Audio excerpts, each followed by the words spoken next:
Don தொலைக்காட்சி நேயர்களுக்கு என்னுடைய அன்பு கலந்த வணக்கங்கள். மீண்டும் ஒரு கதை வழி அறமொழி நிகழ்ச்சியினூடாக நேயர்களாகிய உங்களை சந்திப்பதில் மிக்க மகிழ்ச்சி. ஒரு ஊரிலே வெளிநாடொன்றில் நடந்த கதை. ஒரு முட்டாள் ஒருவன் இருந்தான். அந்த ஊரிலேயே அவன்தான் முட்டாள் என்பது பலருக்கும் தெரிந்த விடயம். அவனது செயற்பாடுகள் எல்லாமே முட்டாள்தனமாகத்தான் இருக்கும்.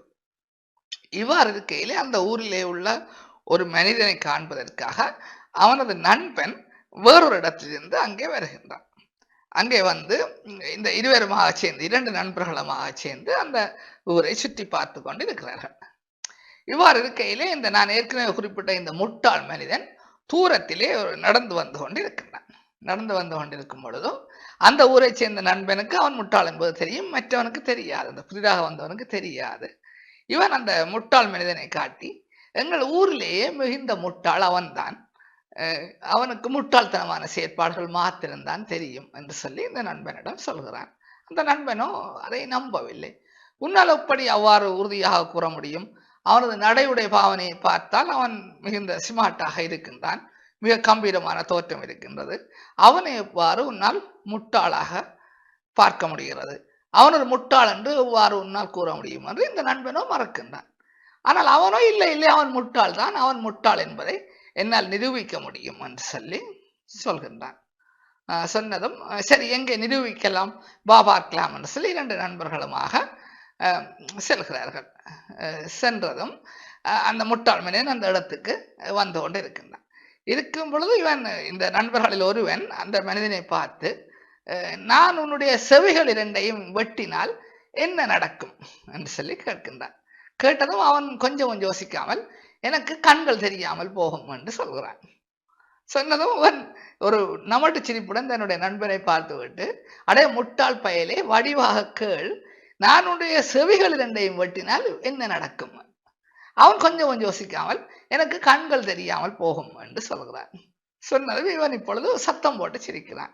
சிரித்து விட்டு இந்த நண்பனை கேட்கிறான், இங்கே நீ ஒரு முறை அதே கேள்வியை கேட்டுப்பார் என்று சொல்லி அந்த நண்பன் முறை கேட்கின்றான். நான் உன்னுடைய செவிகள் இரண்டையும் வெட்டினால் இப்பொழுது என்ன நடக்கும்?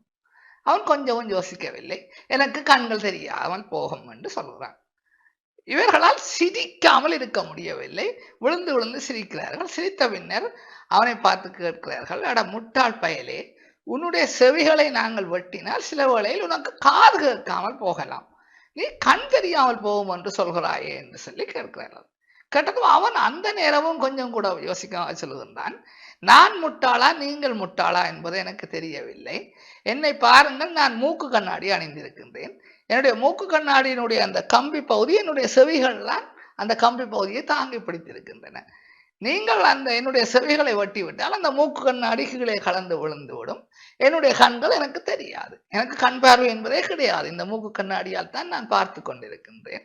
ஆனால் நீங்கள் செவிகளை வெட்டினாலும் எனக்கு காதுகள் கேட்கின்றானே, அதனால் தான் நான் அவ்வாறு சொன்னேன் என்று அந்த முட்டாள் சொன்னதும் இந்த இளைஞர்கள் இருவரும் வெக்கி தலை குனிந்தவாறே அந்த இடத்தை விட்டு செல்கிறார்கள். நேயர்களே, இந்த கதையும் கதையில் அந்த பாடமும் உங்களுக்கு பிடித்திருக்கும், புரிந்திருக்கும் என்று நம்புகின்றேன். எங்களில் பலரும் நாங்கள் எங்களுடைய கோணத்தில் தான் மற்றவர்களை பார்த்து கொண்டிருக்கின்றோம். அவர்களை அவர்களின் கோணத்தில் பார்க்காமல் எங்களின் கோணத்தில் பார்த்து பல்வேறு தவறுகளை, பிழைகளை அவர்களிலே சுட்டி காட்டிக் கொண்டிருக்கின்றோம். அவ்வாறு இல்லாமல் நாங்கள் மற்றவர்களை அவர்களின் கோணத்திலே பார்க்க வேண்டும் என்கின்ற தத்துவத்தை தான் நான் இந்த கதையினூடாக புரிந்து கொண்டேன். மீண்டும் ஒரு கதை வழி அறமொழி நிகழ்ச்சியினூடாக நேயர்களாகிய உங்களை சந்திக்கும் வரை உங்களிடமிருந்து விடைபெற்றுக் கொள்கின்றேன். நன்றி, வணக்கம்.